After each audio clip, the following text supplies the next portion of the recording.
Hi mga kalakwatsa. So, ang topic natin today is in relation dun sa nakaraang nagbagyo ba yan? Ingay.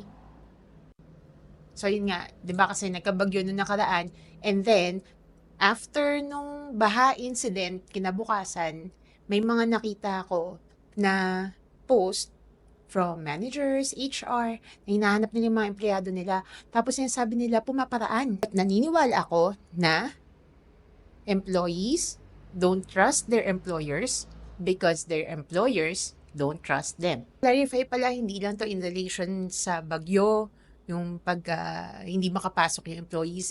It also relates to yung mga pag-apply ng VL nila, 'di ba? Kasi alam natin, at dumaan tayo lahat dyan, may mga empleyado na sasabihin nila may sakit sila kahit wala silang sakit kasi gusto nila magbakasyon.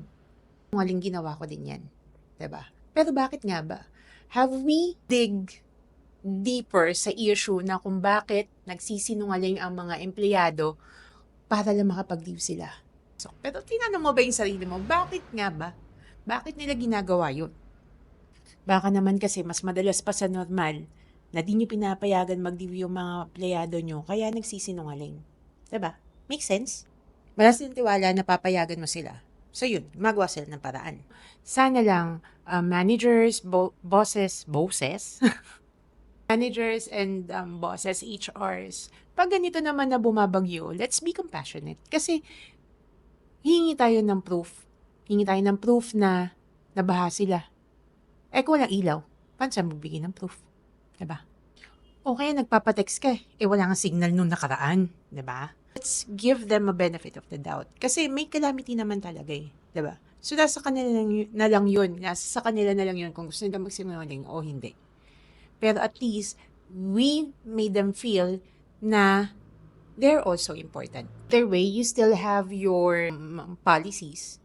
Diba? So kung medyo umabuso sila, you can still impose yung policy ng company pag sumusobra na. Diba? Kailangan lang natin i-remember na 50-50 yan. We need to take care of the business, the company, 50%, and we also need to take care of the employees. Balanse dapat. Hindi pwedeng lagi kang mas lamang dun sa business kaya nagpapapasok tayo ng mga tao kahit na umuulan, 'di ba? Kasi pag may nangyari diyan, sagot din natin. So yun lang.